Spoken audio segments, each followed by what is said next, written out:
Welcome to Drunk on Games, where we Cheers, drink, play!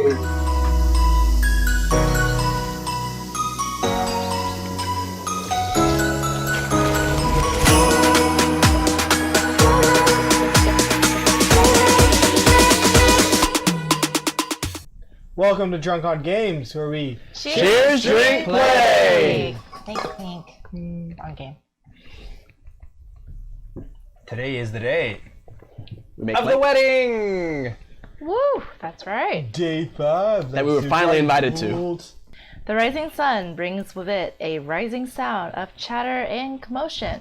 It seems somehow that the village is even noisier this morning than it had been on the market day yesterday.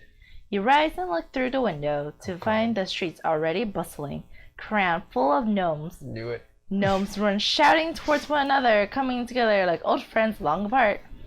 Gnomes cluster in groups, laughing and talking. Gnomes rush hither and yon, carrying goods and supplies every which way. The few humans on the street at this hour alternate between lending a hand and staring in mute amazement. So many gnomes. We have to go to the Boar's Head. What's that tavern's Oh name? my gosh. Oh, that sounds fun. Yes. Okay. Game. You dress yourself and open the door, intending to go down to the common room for breakfast. Standing in the hall just outside your door is a young boy, a gnome taller, sucking his thumb. He stares up at you silently with large blue-green eyes. Malashite. Excuse your language.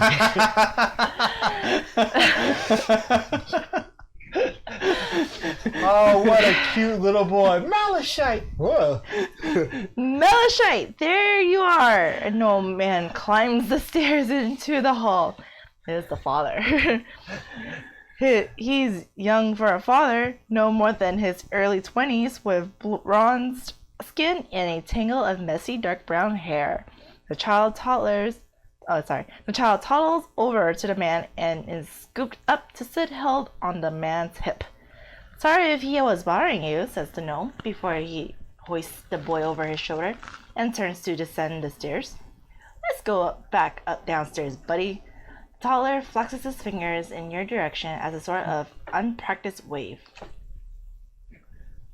Downstairs, you find the common room buzzing with activity. Dozens of gnomes sit or stand everywhere as you watch. The door opens and a group of 3 gnomes comes inside, kicking dust from their boots and doffing traveling capes. Sapphire greets them warmly as she hurries by, carrying a planter piled high with golden eggs and steaming ham. As she returns to the kitchen, she meets a gnome woman with her frizzy hair bundled behind a green kerchief. They exchange words, and the frizzy-haired woman rushes to the newcomers and escorts them to a table near the back wall, encouraging the gnomes already sitting there to shift on their benches and make room. A young gnome man with a silver stud flashing in his ear soon delivers a pitcher of cider to the newcomers. Clearly, Sapphire has acquired additional staff to accommodate the rush, although it's not clear from where. The gnome man you met earlier sees you standing at the stairs and beckons you over to his table, where he bounces his son on his knee. I'll make room, he says. I guess you weren't expecting the crowd. You sit, and a few moments later Sapphire approaches, clattering a broad plate of eggs and ham to the table in front of you. Green eggs and ham? Oh, good, she says. I see you've met my nephew Jasper and his son Mao. My brother's son, Miriam's cousin, she explains. Pleased to meet you, says Jasper. Aunt Sapphire, this is who you were telling me about? Sapphire blushes slightly. Now, Jasper, don't you go making me out. Sapphire blushes slightly. Now, Jasper, don't you go making me out to some sort of gossip. Oh, no, Auntie. I never do that, Jasper says, then winks at you. Yikes. 3 options. What's going on? There are so many gnomes here. 2. Will you be staying in Dragonholt long, Jasper? Or 3. I must be going. Thanks for breakfast. 2. Two. We know it's a wedding. Yeah. 4838. I did come for the festival, acknowledges Jasper. He lifts Mal up and rests him on the table, where the child reaches out and snatches up a spoon. But Aunt Sapphire suggested that this might be a good village to spend a couple of years in. Let little Malachite, not Malachite,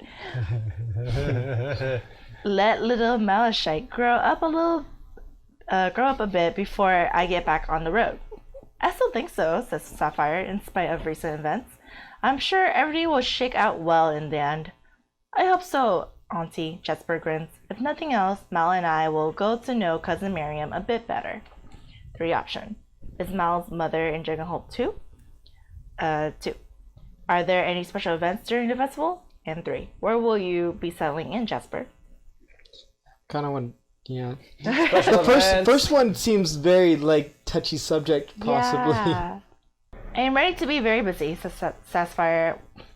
Sassfire. Hey, she's back! Sassfire! Sassfire is back!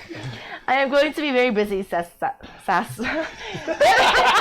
It's an alliteration, I get it. No, I get it. Woo, she's back! Sassy. I am going to be very busy, says Sapphire with a smile. Miriam's getting married today, after all, and the reception is here tonight. I thought I might skip that, says Jasper. Sassfire now. I like it. Family connection of names. I thought I might skip that, says Jasper, pulling his son into his lap where the boy burbles and waves his spoon around like a sword. Maybe he took a nap, probably go to the theater. No theater in this town, I'm afraid, says Sapphire. That's a new name. Well, drat. I suppose I'll go to my cousin's wedding after all. You should come, dear, says Sapphire to you. The wedding is in the Willow Grove. Oh. I'm certain that there will be any number of other interesting things happening throughout the festival. But if Lyra the liar challenge you to a card game, run it other way, says Jasper. Don't say I didn't warn you. This encounter is complete. It's kind of odd just saying because gnome communities are tight-knit. Yeah. So, like, not going to the wedding, you'd be like, wait, what? So, there might be some gossip We there. also have the shrine to do today. Yes.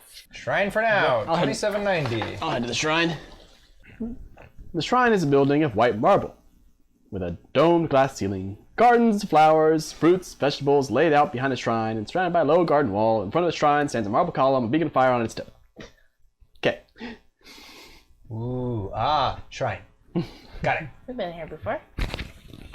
It is day 5, and 1 or 2 time has passed today, and story point K8 is marked. Do we have is K8 marked? Yes. Okay, But it's not one But 1 or 2 time has not passed. correct. Show it so we should go. Otherwise, let's see. If day 7, if story point C2 is marked, yes. Yes. Read entry 4740. The ripple of water and light gives the sanctuary an ever-changing yet always the same feel. The stillness of space in the face of the movement of water seems to reach inside you. Spend some time in quiet meditation, or leave the shrine. So we need 1 or 2 time to pass. So I wouldn't go to the Willow Grove because I have no idea how long of a wedding it'll be. Bakery! Alchemy shop? Bakery. Oh, Apothecary, you mean? Apothecary, Oh, yeah. she's probably not even there, but yeah, Yeah, they're probably closed, although Well, we didn't hear them at the inn. that's true. And there'd been a lot of noise. A sign hangs from the door to the apothecary shop. Its message painted in large, friendly letters. Getting married at the Willow Grove, it reads. Reception to follow at the Swan. Despite the sign, the door isn't locked, and you step inside to find another sign on the counter next to a small basket of coins. Honor system, the second sign reads. oh boy. Help yourself and leave your coins in the basket. Thank you. Oh boy. A pair of gnomes chatter by one of the shelves, their rough clothing and the weapons hanging from the belt, suggesting that they lead interesting or even adventurous lives. Watch the gnomes to ensure they pay. Purchase some potions. Steal some potions and the coins. Oh my goodness. Use Miriam's alchemy equipment. Requires alchemy skill. I was thinking about the first one Read the to shop. make sure. Yeah. That was my instinct. No. That's totally my instinct. I'm Alright, pretty. watch 'em. I'm good on alchemy stuff right now. You inspect a shelf of elixirs while keeping an eye on the gnomes. One of them, a man with dramatic sweeping mutton chops and a flat leather cap, picks out a few vials and hands them to his companion, a woman with her auburn hair wrapped in a long blue scarf. Yes, she says, and no, to each vial in turn. Eventually they settle on 3 small vials of pink liquid and 2 flasks, one of a blue liquid and the other of green. They cross to the counter, and the man counts out some coins into the basket. Wait, says his companion. We have 3 of these, not 2. You've underpaid. Eh? He says, counting on his fingers. So I have. He slaps down 2 more golden coins, and they slip out the door together. So honored. We're so honest. Wow. Now we purchase some potions. Steal some potions and the coins. Now that they paid, we steal them. Right? There's more money now. Use Miriam's alchemy equipment. If time's gonna pass anyway, we might as well. Fair. Let's look through the potions. Because we never actually checked what her stock was. Fair enough. 56.24. So you find the potions you're looking for on a shelf on the back wall. Small signs near each of the bottles indicate the prices, which you note are the same as the friendship discount Miriam normally gives you. Another sign reads, "Special low prices today. Enjoy my wedding." Oh. You take the potions you need and leave your coins in the basket on the counter. You may purchase up to 3 healing potions. Regardless, time passes. This encounter is complete. Cool. Did we want to buy any potions is the question. Nope. I've got 1 potion. Got a That's healing all potion. I really think we need. Yeah. 1 each. Everyone for... has one? I have one. All right. Time passes. The encounter is complete. Where's the... At least we know that gnomes don't steal. Well, You're a very honest man and woman. So I take it you're going to the shrine now? Yeah. by the way, I am waiting for us to do something to ruin the wedding. Like, something's just going to happen. It's just... A flock of goats. Led by our old friend. The quiet. McPherson. Brothers, today we take our revenge. That. I mean, they tried to interrupt the The proposal. proposal in the first place. Very true. Maybe they really are the ultimate enemy. The quiet of the shrine is disturbed by coughing, rustling, and shuffling as several people array themselves before the pool. You see Theodore wearing what you can only assume is his best coat, and Ursula with a wreath of white flowers on her head. Standing side by side, Ursula's quiet daughter stands behind her, dabbing at her watery eyes with a handkerchief. Scala stands between them, his head bowed. You appear to have walked into a wedding ceremony. Oh, I'm saying for the wedding. 4061.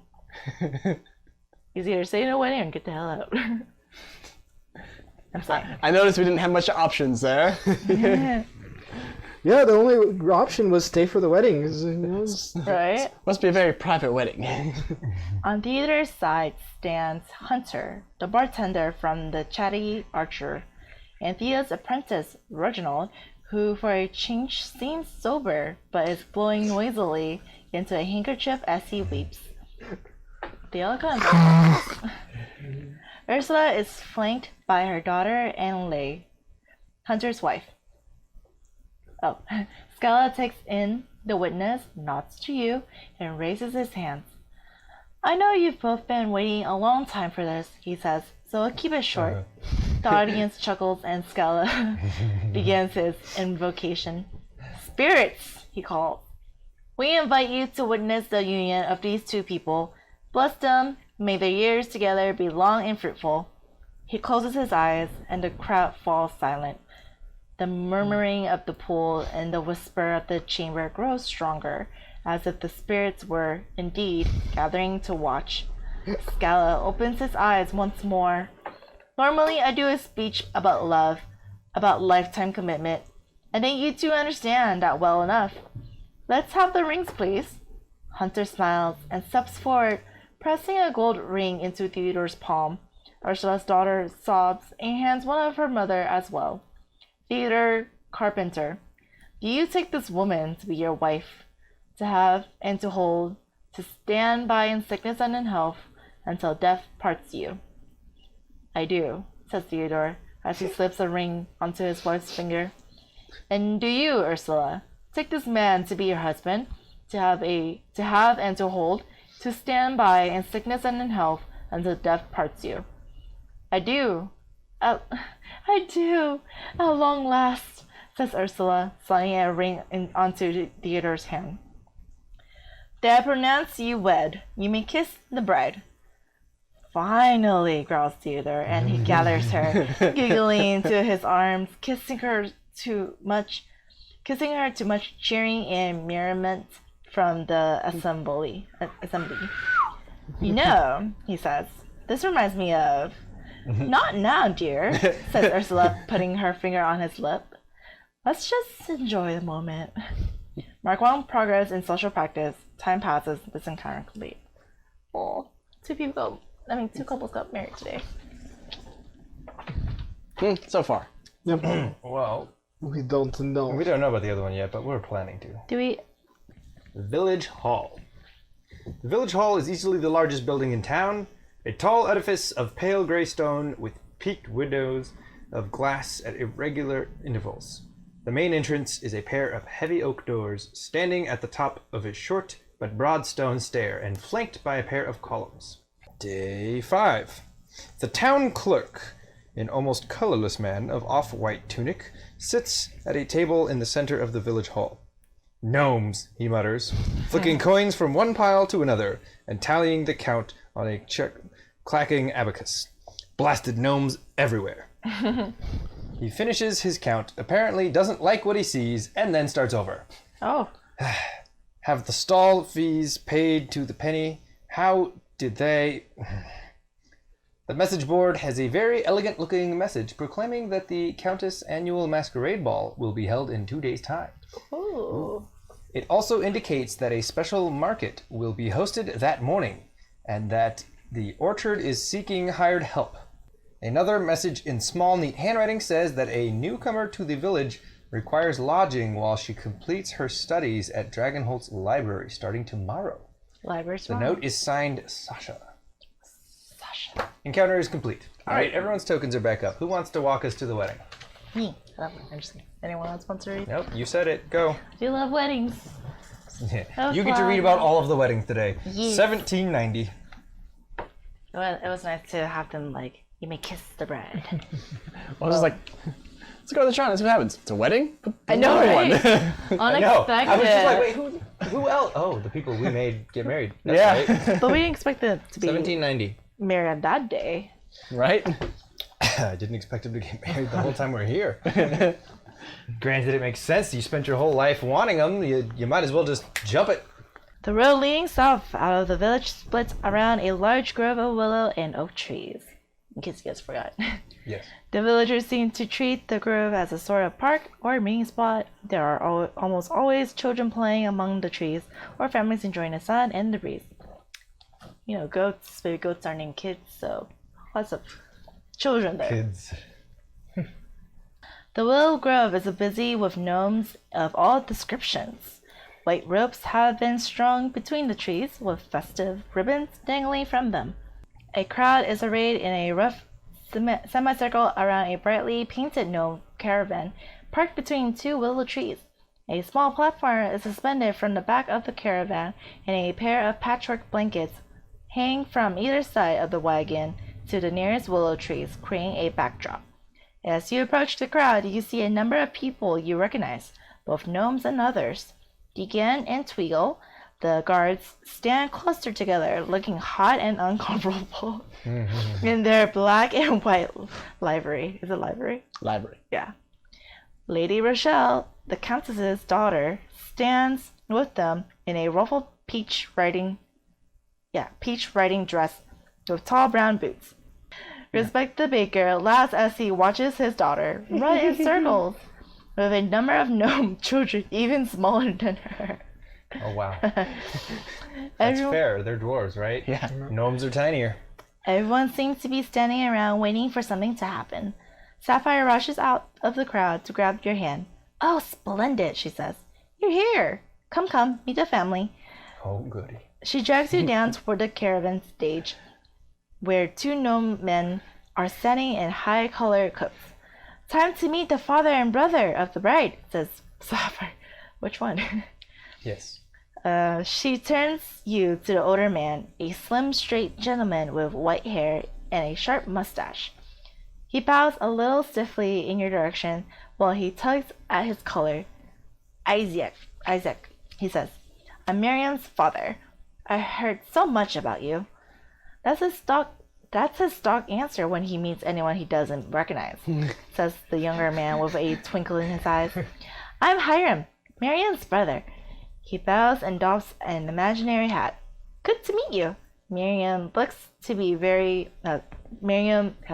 Hiram looks to be a few years older than his sister, with laughing blue eyes and his hair just long enough to have a few insolent curls brushing on his shoulders. I think I've seen my cousin Pearl, says Sapphire, and she excuses herself. I believe the bride are on either side of the caravan back there, says Hiram, just turning behind him. If you want to visit before the ceremony starts.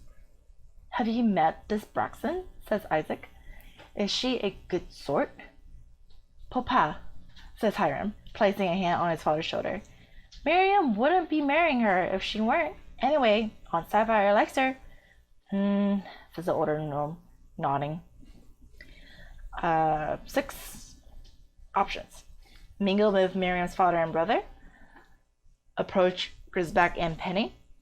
Look for Sapphire and Jasper. Seek out the brides-to-be. I like that one. Leave before the ceremony starts. Follow the south road beyond the Lulu Grove. That's too sad. This is too much. Let's go kill some goblins. I like brides. All right. So yeah, that's brides. You don't go see the brides before the wedding? Yeah, you shouldn't, but... Well, No. is it? I think it's the husband. Yeah. Or, well, The how does couples that can work? see each other. The brides-to-be. Walking around behind the hung sheets, you see that Braxton and Miriam have been separated, each exiled to opposite sides of the caravan wagon. You find Braxton polishing her gorget, sitting on the edge of the cart in full armor. The white of her black and white Fairfax tabard is crisp and bright, and the black is deep and strong. Her mail gleams, and her leather boots are freshly shined. Her straight black hair has been tied back in a wreath of white anemones and anemone Flowers. flowers circles her head. She glances up as you approach, and she smiles, setting aside her polishing rag. Are you nervous? She asks you. I am. I shouldn't be. We already did the hard part, you know. Orcs don't even have a wedding ceremony, actually.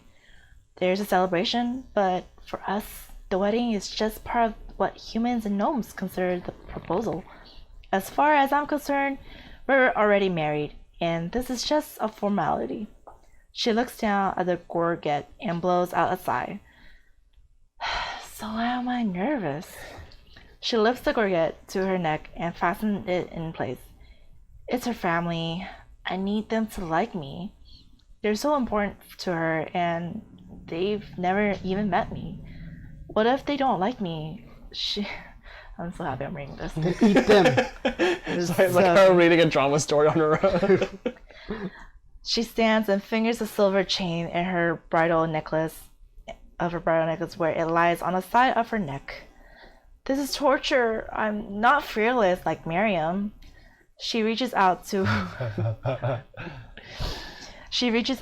where a beautiful snow white cloak hangs from the wagon. With a sweep of the fabric, she settles it over their shoulders and fastens it with a silver pin.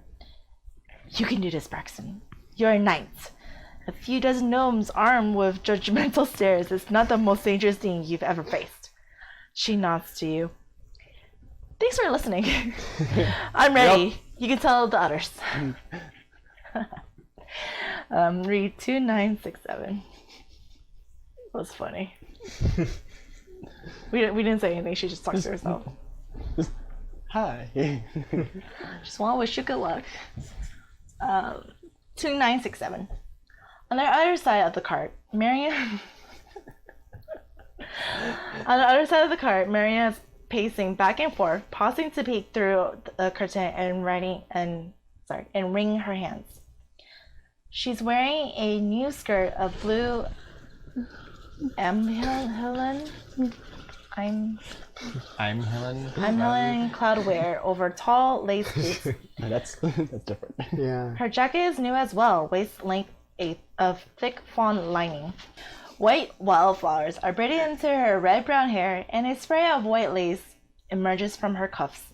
When she sees you, Miriam reaches up and touches the flowers in her hair. You like them? She says. Penny picked them. No. Daisies. They can help wounds close and ease rheumatism. Thank you. Miriam peeks through the curtain again. Ugh, I'm so nervous. My family has never met Braxton before. What if she doesn't like them? She wrinkles her nose. Ugh, Hiram, why do you have to wear that coat? You don't stand so close. My stupid brother is going to ruin everything. Okay, bratty all of a sudden. Zilla. She steps back and takes a deep breath. No, he's not. Miriam, calm down. Miriam, calm down. Deep breaths. Braxton doesn't care what coat anyone wears.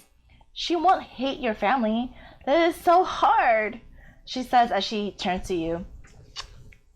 I'm not brave like Braxton. I feel like I have butterflies in my stomach. Only they're not butterflies. They're fish or something with sharp teeth. Piranhas. Yeah, I was just thinking about that. Or sharks. Piranha. Okay. Suddenly she reaches out and grabs your hand. Thanks for being there. I can do this. She reaches down and lifts a beautiful white cloak, settling it over her shoulders and fastening it with a silver pin. Aunt Sapphire made it for me. It's my new favorite cloak, she nods. Tell them I'm ready. You step back in front of the divide and get ready for the nuptials. Nuptials? Nuptials. Thank you. 3069. The rogue in me is like, guys, they're canceling the wedding. Should we have worried earlier? Well, damn. At some unspoken signal, gnomes began sitting down on the grass of the willow grove. They formed themselves into rough rows in a broad semicircle, facing toward the wagon stage. Space is filing up quickly as more and more guests filter in from the outskirts of the grove. Sit next to Sapphire, sit next to Grisbeck and Penny, or sit wherever is nearest. Oh, sorry. Sit next to Sapphire requires X6 mark, which we have, right? Yes. X6? Yes. X6. Oh, That was the flirting. wow. Wow. That's way back. Sit next to Grisbeck and Penny, which is Q5. Yes. Oh, so which one? Sitting anywhere nearest. Sapphire? Go with that He six. wants to Yeah, sit by let's go with Sapphire. 6. Sapphire. X6. That's what I was thinking too. Let's finish this out. Yes. You gotta see where this goes. Hello, I'm your father-in-law now. 8977. You notice that Sapphire has kept a space open for you. Wink. So you settle down on the grass next to her. She leans close and whispered, "It's happening. I can't believe it. Miriam, of all of her generation, is the first to get married." Sapphire grabs your hand. Oh, that's why this is so... What? Okay, anyway, just... Sapphire grabs your hand and stares at the stage, vibrating in place.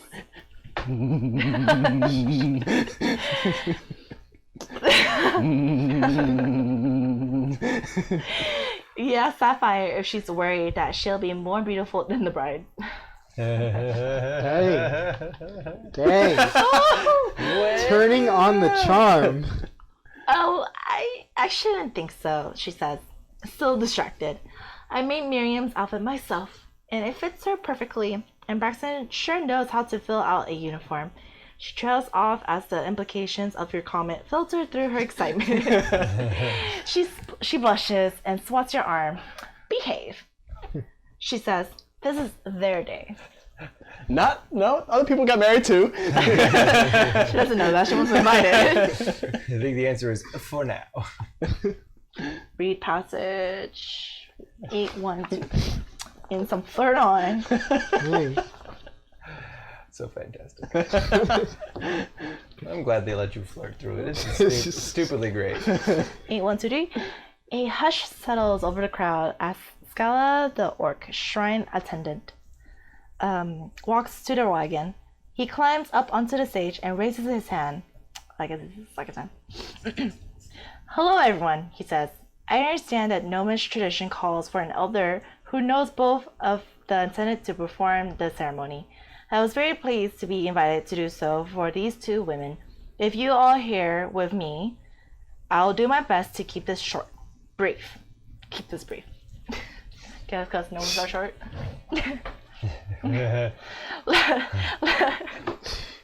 Laughter ripples through the crowd as Scala tugs at his long beard.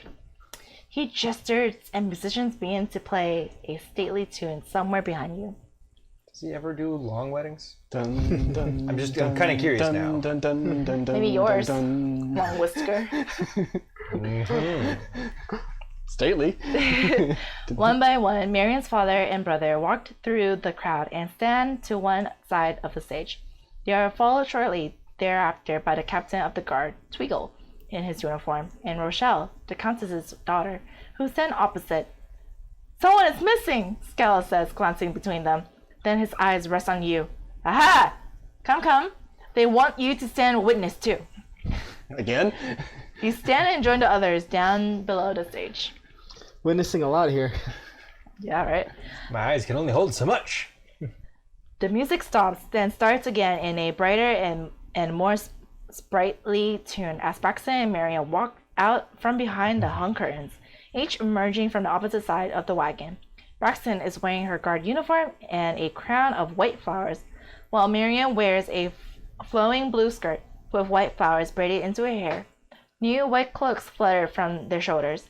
They walk slowly at first, then faster and faster, and on the outside of the assembly, meeting at the top of the semicircle and joining hands. Even in the bright sun of the summer's day, their smiles make your day warmer. So cute. I love weddings. Hands join in sneaking glances at one another. They walk as slowly as they can, manage through the crowd to the stage, where Miriam climbs up to stand with Scala and Braxton stays standing on the grass. For once, Miriam is the taller of the two. Because she's standing on the stage. The gnomes say that marriage is walking together, says Scala. The orcs say that marriage is an alliance, fighting side by side against the challenges of the world. Apparently, height is the challenge. Trust orcs to turn everything into a battle, Scala grins as the crowd chuckles. You two have come together because you love one another. You wish to walk together to face whatever may come together. He gestures to the witnesses gathered on either side. Marriage is a lifelong commitment, and beyond as well. The union you create here goes beyond you. It unites your families and creates a new family and a new tradition that will carry on after your deaths. He raises his voice, speaking to the assembly. And all of you here today are part of that. You have brought these people together, and they have brought you together as well. Look around you. This community is forged this day, and may it last ever after. Scala reaches out his hand and touches each bride on the shoulder. It is time. Say your vows. Miriam takes a deep breath. I, Miriam, she squeaks. Pledge myself to you, Braxton. Her voice grows stronger as she continues. I will walk with you when you travel and stay beside you when you rest. I will wander with you wherever you go because my home is with you now and forever. I, Braxton, pledge myself to you, Miriam. Chokes Braxton. Her voice flooded with tears, but as she continues, her voice too grows stronger. I will be your shield and your comfort. I I will hunt for you when you are sick, and beside you when you are strong. My home is with you, now and forever. Miriam, Emerald, Elliot, Everon, Brightstone, and Dame Braxton of Dragonholt. I pronounce you wed, declares Scala. You may kiss the bride. They turn to face each other, and Miriam bursts out laughing. This is much. Bursts out laughing. I'm finally tall enough to do this, she says, bending over her wife and dipping her backward with a passionate kiss. Cheers erupt all around you as children may run every which way, hurling flowers into the air or directly at the faces of onlookers. Sounds like chaos. Woo! The musicians strike up a gay melody. Sapphire begins to sob, and the newlyweds walk through the crowd, arm in arm, smiling and waving as they go. When they reach the edge of the semicircle, they turn. Reception at the Swan, shouts Miriam. See you all there. Then she grabs Braxton's hand, and they sprint, laughing, across the grove. Time passes. The encounter is complete. He's cute. You know a gay melody could be. If you're happy and you know how to clap your hands. Imagine all 100 gnomes doing that. Oh my god. No, I would imagine that they don't do it in very good unison, and so it's just all over the place. Reception at the Swan. Is that later? That's basically... Anytime from but now on, but Do we want to stop somewhere else? yeah, do we have other things in our minds? That sounds I like. do want to go to the Drunken Hog some point tonight. I think we do that after the Swan, though. I feel So like we should go to the Swan now. The Swan, day 5. The Swan is busier and more crammed full of patrons than you've ever seen before.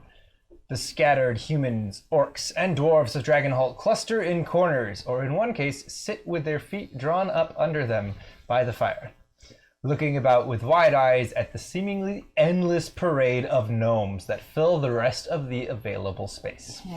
Gnomes chatter at all of the tables. Gnomes bustle in and out of the kitchen with trays of food and beverages. Gnomes slap each other's shoulders and swap stories on every scrap of floor. A gnome woman with a glass eye is clowning about near the stairs, popping her eye in and out of its socket to the cheers and gasps of a gaggle of children. 2 gnome men with long black beards perch on high stools, stuck on unlit pipes, frowning at everyone and everything. A cluster of gnomes surrounds a dusky-skinned human woman in a sheepskin vest, apparently trying and failing to beat her at a card game. Ooh. It's all rather a lot to take in. Oh boy. Reasoning? If 0 or 1 time has passed, read this. If 4 or 5 time have passed, read this. Otherwise, 4 or 5 times? we're here too early. We can come back. This is the irony. Okay, otherwise read 4991. They're gonna be like, why aren't you at the wedding? You don't see any signs of Sapphire or Jasper. The kitchen is closed. Notes a passing gnome woman as she sees your confusion. She settles down at a loud table where it seems that a large group of gnomes is collectively losing a card game against a human woman with dusky skin and a sheepskin vest. At the next table down, several gnomes are pushing wooden pieces around a game board with a fast and frantic energy. This is your place. Should I observe the games? Do you have to ask? You don't play. You sit near the action and watch with amusement as the gnomes play their games. Somehow, you find yourself roped into joining the board game, which a gnome man with freckles crowded across his fair face explains with great enthusiasm. That sounds like me.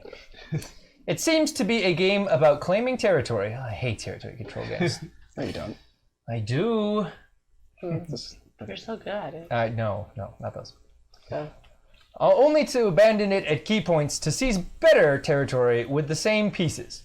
The rules are confusing and seem to contradict one another at several points. Oh, I would call him out on that. If you have reasoning skill, I do. 7447. Beat them at their own game. Time to make some money. Oh, you going down. You realize that the mid-game shifting of territory is unnecessary, and direct your pieces to seizing the choice endgame territories on the board much sooner than the other players. As a result, you score the most points by a considerable margin. You're damn right. Sounds familiar. But, It does. says the freckled gnome, if you do that, the game isn't any fun. Ha!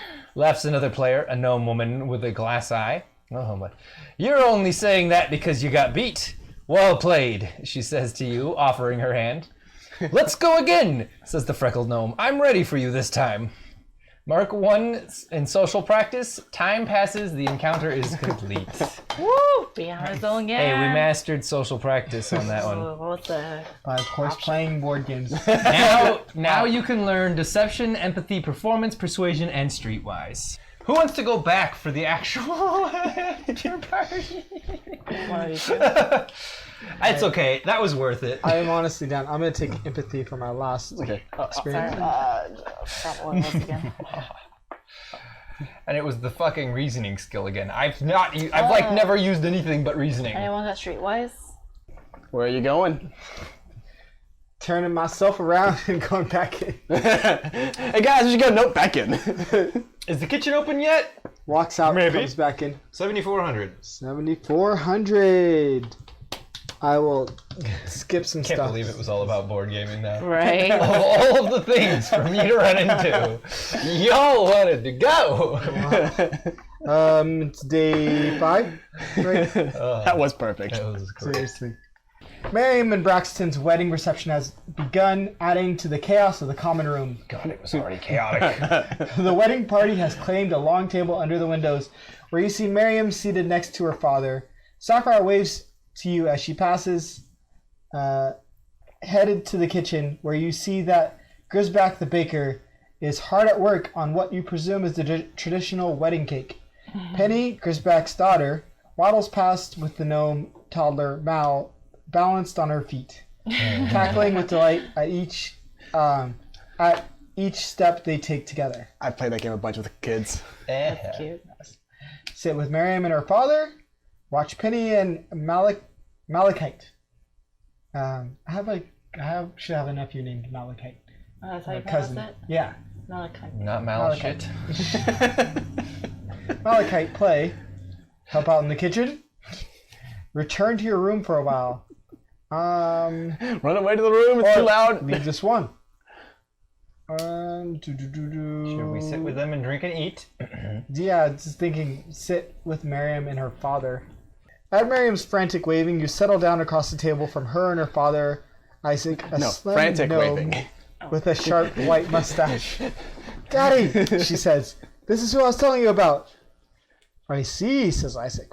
I see. I understand I have you and Braxton to thank for saving my daughter from bandits. I'm grateful.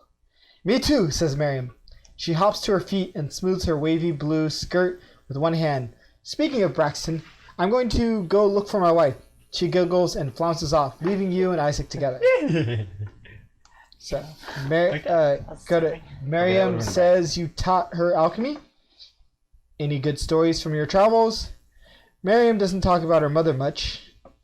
Is it odd that she married an orc? You pick. Have fun. Alchemy. I did indeed, says Isaac, Scholars. nodding. Taught her everything I know, although I dare say by now not everything she knows. A very bright girl, for all she seems so scattered at times. I've never known her to measure anything or show a lick of patience, but her potions always grew up perfectly. What is this weird? He puffs his chest and beams proudly in her general direction. Wonderful girl. I'm so delighted by the young woman she's become. Then he sniffles and dabs at his eyes with a folded white cloth. Pardon me, he says. Allergies, I'm sure. Read entry 4083. All right. Just the crying season. Yes. 'Tis the season to be crying. And I'm back! Bubbles. Miriam, dragging Braxton by one hand and her brother Hiram by the other. I found them outside. I was just showing Hiram the work we put into restoring the shop, explains Braxton. Not bad for a couple of amateurs, says Hiram with a wink. Damn. He said it with a Amateur. wink. Oh. Miriam makes introductions all around, and then fusses her bride into a seat at Isaac's side. Move over, Daddy, she says. Miriam, scolds Braxton. That's no way to talk to our father. She claps a hand over her mouth and flushes a deep scarlet. Our father, eh? Says Isaac. He lifts a mug of cider to his lips to hide a smile. I think I like the sound of that.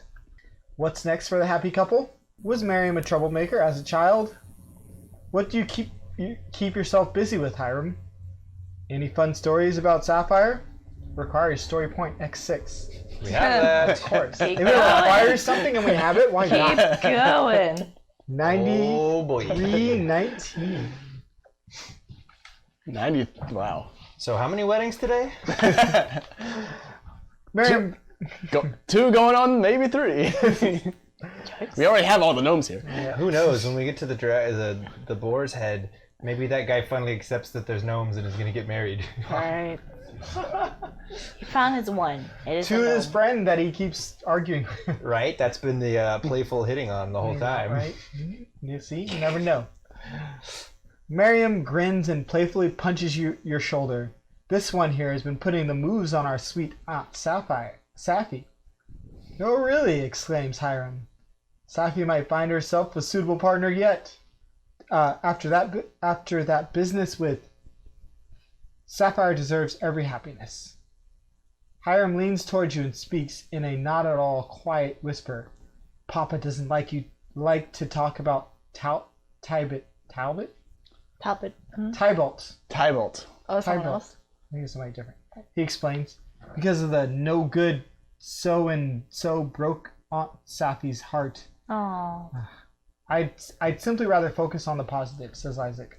Her heartbreak is Sapphire's business. Hiram, and she doesn't need you spreading stories about it. Hiram ducks his head, pulling away. As for you, best of luck. She loves flowers, he suggests. Jade did too. Cheers spread through the crowd, and you turn to see Grisbeck and a pair of gnomes carefully carrying a towering cake through the common room. Yes. That cake is bigger than all the gnomes. And I'm ready to eat it.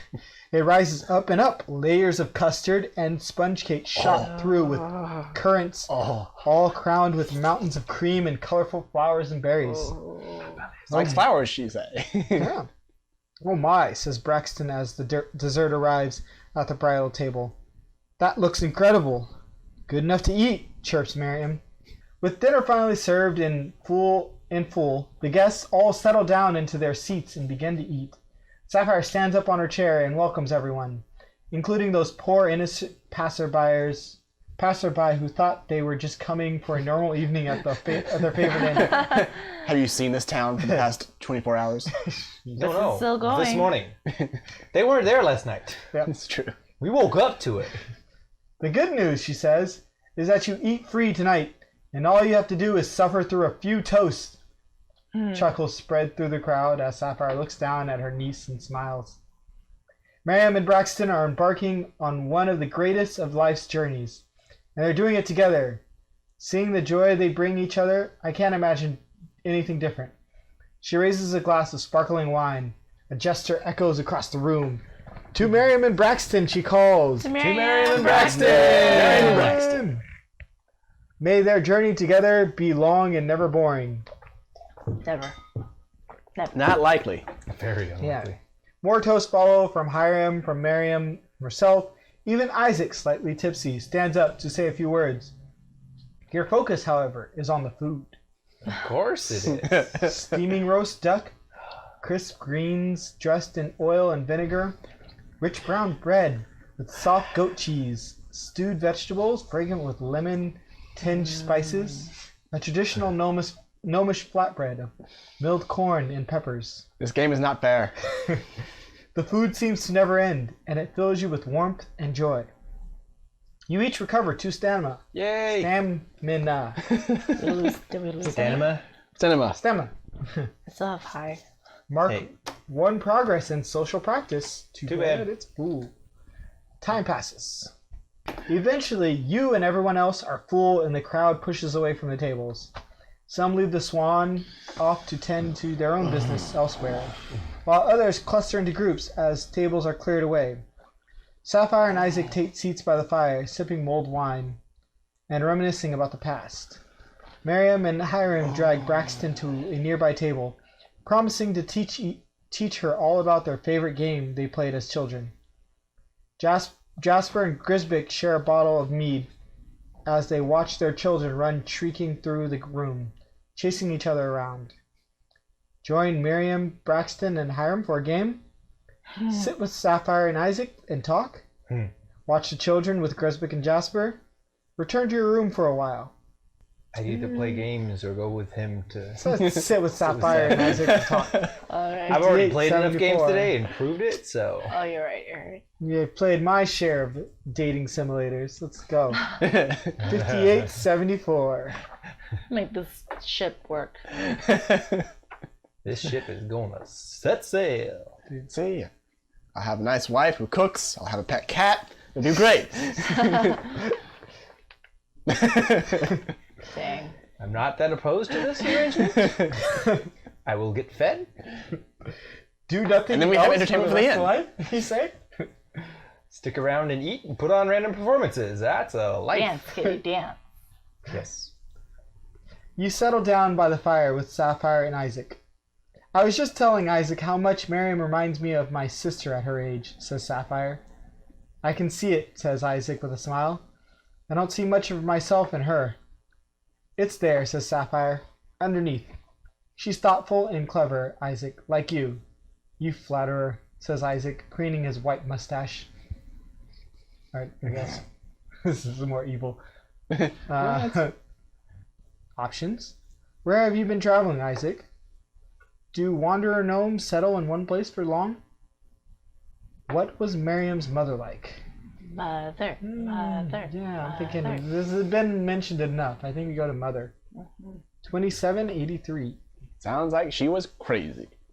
If she was like Mary. Miriam, but less thoughtful and... Oh boy. Both Sapphire and Isaac take a deep breath, then Sapphire speaks. She was brave like Miriam, wasn't afraid of anything. She was a fool of a gnome, says Isaac flatly, perhaps more loudly than he intended. He shades his eyes with a hand. Sapphire takes his other in a gentle embrace. I'm sorry, he says softly after a moment. I just miss her so. Sapphire lets silence hang in the air for a moment before speaking again. They, Isaac, Jade, and the children, were between baronies, far from any town or city when they were attacked by bandits. Oh. Isaac grips Sapphire's hand and continues the story. They were ruthless. They planned to leave us with nothing, not even food to feed the children long enough to reach the nearest town. So Jade, his voice catches in his throat, she fought them. She protected the children and me. But Sapphire shifts closer and rubs Isaac's back while he cries. One of the bandits' crossbow bolts pierced the cart and shattered the only healing potions they had prepared, says Sapphire. Jade died from her wounds. Silence falls over the pair as they console one another. A call goes up from the crowd for dessert. And to general cheers, Miriam and Braxton rise and cross to the imposing confectionery at Edifice. Sapphire rushes forward with a silver serving knife as Braxton lifts Miriam up to stand on a chair. The brides each place a hand on the knife, and then, together, they cut into the custard and cake dessert. Too much cheering. Braxton carefully serves her wife the first forkful of cake, but when Miriam returns the favor, she smears a trail of cream across Braxton's lips. Got caked. Yup. The crowd hoots as Braxton gasps, lifts the gnome up with one hand and returns the favor with a finger worth of custard. That's a lot for her. Grisbeck and Sapphire serve out the dessert as the two brides clean up, and then a raucous cry of speech erupts from the crowd. All right, you animals, calls Miriam. climbing up atop a table. No, says Braxton, touching Miriam's back. She turns and Braxton smiles. Let me say a few words. Aww. Braxton steps forward. You animals! Okay, I'm done. All right, you animals. How much did she drink so far? We don't Enough? know. Not enough. Braxton steps forward, and you realize that somewhere along the way, she traded her armor for generous floor-length gown, one that leaves her shoulders and arms bare. Ooh. An orc, showing off their arms. Okay. She looks every inch the blushing bride as she looks down at the floor and takes a deep breath. I don't love speaking in front of crowds. She manages to general chuckles, but I do love Miriam. I fight and I risk my life, but that isn't courage, or it isn't for me. It's just what I know and what I do. I've never been afraid to die, but I think that before I met Miriam, I was afraid to live. I was afraid to ask for happiness in my life, for anything beyond duty, beyond the fight. So I wanted to thank Miriam. Duty. Just So I wanted to thank Miriam and all of you for giving me the courage to live. She drops her eyes to the floor again. Her cheeks flush. If that's all right with you, she turns to Miriam, whose eyes overflow with tears. Miriam chokes and sputters and finally calls out, "My wife, everybody! Dame Braxton, Everon Brightstone. Time to figure out a new family name already of Dragonholt." Hands off, she's mine. A roar and a great stamping of feet goes up from the crowd, and Miriam hurls herself into Braxton's arms. Then everyone tucks into their dessert. Yours has a thick slab of cake shot through with currants, drowning in custard and cream and covered with sweet red and blue berries. It's sweet without being overwhelming and refreshing on your tongue. And far too soon it's gone and the party's over. The celebration continues on the village greens, calls Sapphire, waving people out the door. Another bonfire tonight! another one. A real bonfire this time. Mark 1 progress in social practice. Oh boy. Time passes. This encounter We could have done the is entire social practice today. Right. Oh my gosh. It's night I now. think there's been enough time we can go find out Yeah. about Mr. Gnome Yep. if you want to. The Drunken Hog is its usual noisy, smoky, crowded self. Only more so. There are so many gnomes, drinking, cheering, singing, swapping tall tales, and playing bar games that you almost don't spot the tavern regulars. Reginald is, as it happens, in his usual spot at the bar, but he is also snoring peacefully face down in a puddle of ale. The other patrons simply move around him as if he were part of the scenery. Eat, drink, and engage in tavern banter requires you each spend 5 gold. Okay. Nah. No, Sure. We just ate. that's true. Yeah, we just had cake, That's true. We had our cake and ate it too. and our main purpose of coming here is to sleep at the bar. Yeah. I think we're good. Alright, encounter is complete. No time passes. Sweet. To the greens? Yeah, I'm just go ahead and go straight to the greens. To the greens! Greens, That was bonfire, finally. Right. Much like the drunken hog, the village green is dense with gnomes. The paddock is flooded with grazing donkeys and pack goats still in their harness and ringed about with brightly painted wagons and caravans. A pole has been erected in the center of the green, hung with many sashes in a variety of colors. Clusters of gnomes form and reform all across the green, gossiping and dancing and trading and laughing. From somewhere, fast-paced music reaches your ears. It's all almost too much to take in. A bonfire burns at the edge of the green, surrounded by chattering crowds of villagers and gnomes. A large band of gnomes and humans is sawing their way through a variety of folk songs, alternating between the two traditions and learning as they go. The dancers, a mixture of visiting gnomes and Dragonholt villagers, are likewise teaching one another dances to go with music. Among the dancers, the newlyweds, Braxton and Miriam, are radiant. Although the flowers in their hair are becoming somewhat tattered, you also see Sapphire, Jasper, Grisbeck, and Penny intermingled among the crowd. Resting against the paddock, you see Scala, the orc shrine attendant, watching and smoking his pipe. Join the crowd in song and dance. Talk with Scala about Dragonholt's traditions. Leave the village green. We're gonna jump in. Dance, dance, dance, dance. Your turn to shine. You join in with the celebrants and are soon surrounded by smiling, happy people. Circle. Directly in front of you, a circle of gnomes and villagers spin about, hooting and whooping to the music as they dance.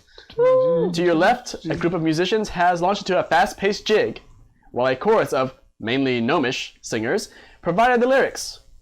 You see Jasper among them, his son sitting on his shoulders. Miriam and Braxton dance nearby, completely absorbed in one another, while Sapphire looks on and dabs at her eyes with a handkerchief. Closer to the fire, Penny tugs on her father's hands, trying to drag him toward the dance. I'm going to dance with Sapphire. Because of course. Sapphire takes your hand with a graceful smile. Yes, she says. Yes, I believe a dance is just what I need right now. Oh.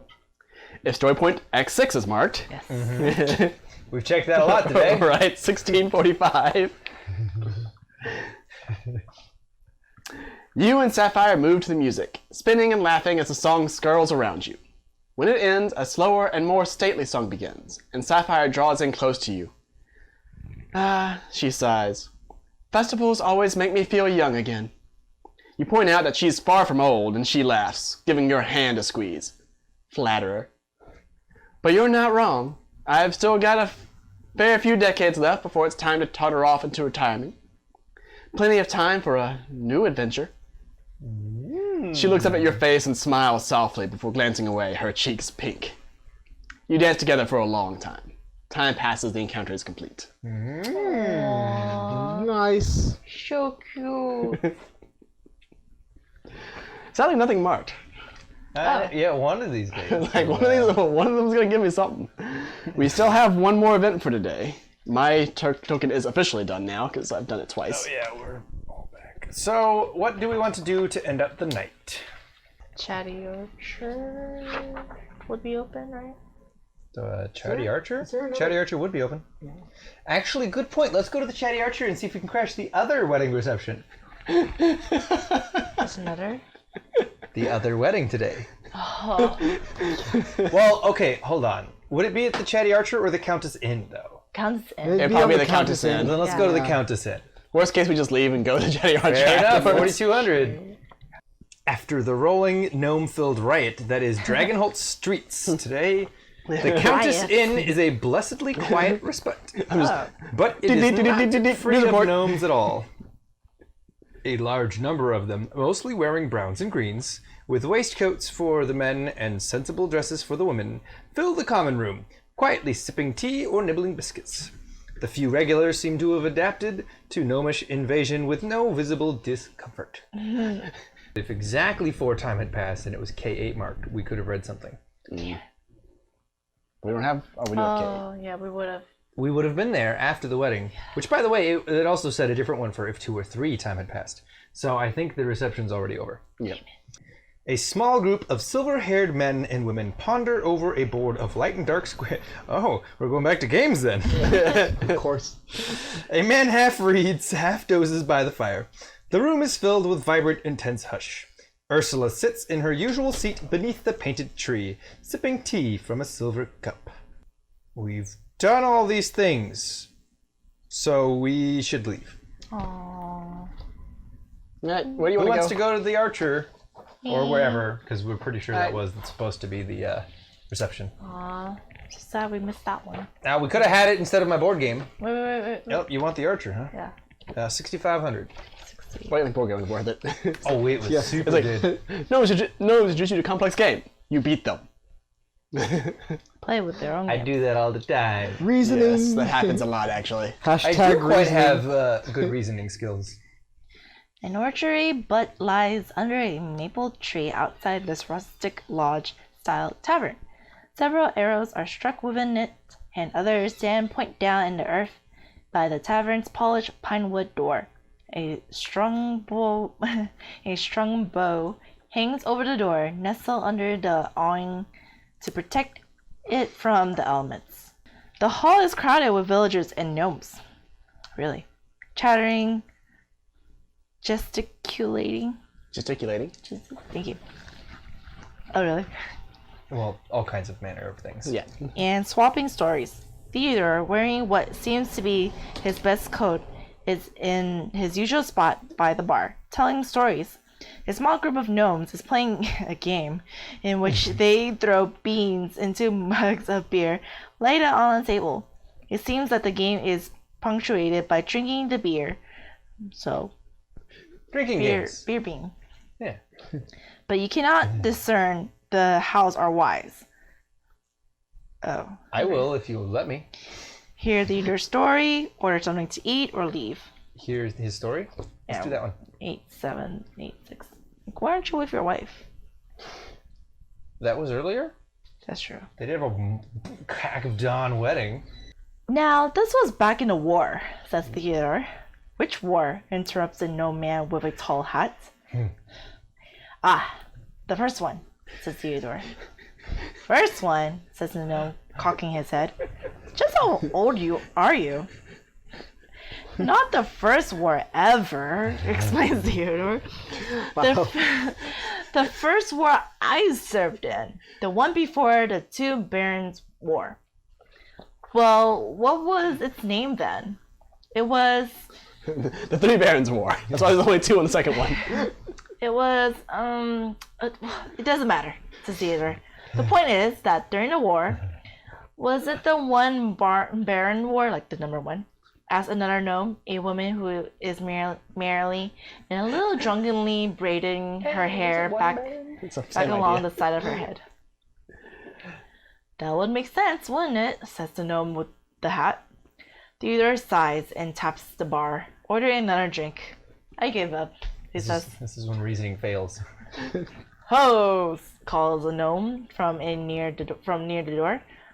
Slantwise Jaws is going to have a go at the archery challenge. Whoa! 3, 2, 8, 4. Oh, and our archer's the one reading. Ooh, go show them the hell up. It's your turn to win at games today. Yes. My kind of place. He's played his game. Yep. I've played my game. I helped play this game. Wingman. Auxiliary wingman. It's Wingman your turn to play your game. Wingman for gnome. Yes. For gnome. 3, 2, 8. That actually makes enough sense. I'm sympathetic to his cause. 3, 2, 8, 4. You step aside to find that a group of 3 gnomes has gathered with Hunter to take their turns trying the archery challenge. Hunter reaches up to pull down the ash longbow that always rests above the door to his tavern and presents it to the first gnome, a stout fellow with a fringe of hair ringing a bald head. This blasted thing is taller than me, the gnome complains. Yes. He plants one end on the ground, nearly drops it as he acquires an arrow, and then groans and grunts as he struggles to draw the string back. With a foot. His whole body. Eventually, arm shaking, he gives up with a huff and hands the bow to the next gnome in line. The next gnome, a lean fellow with a mass of unruly hair, the color of straw, grins cockily and throws his entire body into drawing back the bowstring. His arrow, when loose, flies almost halfway to the target. His second shot fares little better, and his third, loosed after a long grunting trial at the bow, flies off into the distance, missing the butt by yards. Hope it hits a goat. I told you it was harder than it looks, says Hunter, taking the bow back and handing it to the third contestant, a sharp-faced woman with ruddy skin and broad shoulders. I think I've got this figured out, she says, hiking up her skirt and then sitting on the ground. A draw flit? Hunter laughs.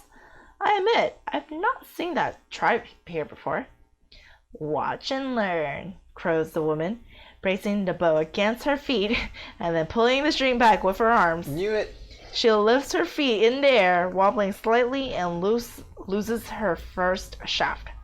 It flies wide of the target, but certainly doesn't fall short. Another, she says, and a young gnome rushes to slap another arrow into her hand. She draws again, and her arrow flies wide to the other side. Hunter shakes his head as she draws back her third arrow, straining to keep her feet level as she rolls on her back. Then, with a solid thunk, her arrow finds its mark, striking the bullseye. Wow. Well done, says Hunter as the assembled gnomes cheer. She drinks for free tonight. Pour me a glass of your best, then, the gnome woman says, leaping a little unsteadily to her feet. And everyone goes back inside. Pour me another glass of your best. Time passes and encounter is complete. We do the challenge. We split her arrow. That's so funny. I can imagine that little gnome trying like on the ground. I lost. I'm supposed to lose. Yeah. I didn't play the game. All I'm right. supposed to have plot armor. So that ends the day. 50-35. That was great. The Gnome Festival continues into the small hours, but aside from the occasional lilt of gray music, the burble of laughter, no noise reaches your room. You climb into bed, exhausted and unable to shake a feeling of deep contentment. Your dreams are troubled, however. Red things, thick with menace. You wake several times in the night, and once cross to your window, seeking some sign of what woke you. Finding nothing, you collapse once more, and are soon asleep. Recover half your maximum stamina, refresh your activation token. This chapter ends here. When you're ready, read 5, 2, 4, 8. Yes. That was a long What's a read. long day? 2 weddings. Plus a long day. 2 weddings, some games, some flirting. other games, and some challenges. I know everybody here had fun, and I hope you had as much fun watching us. Please drink responsibly, because We won't! And we didn't all day.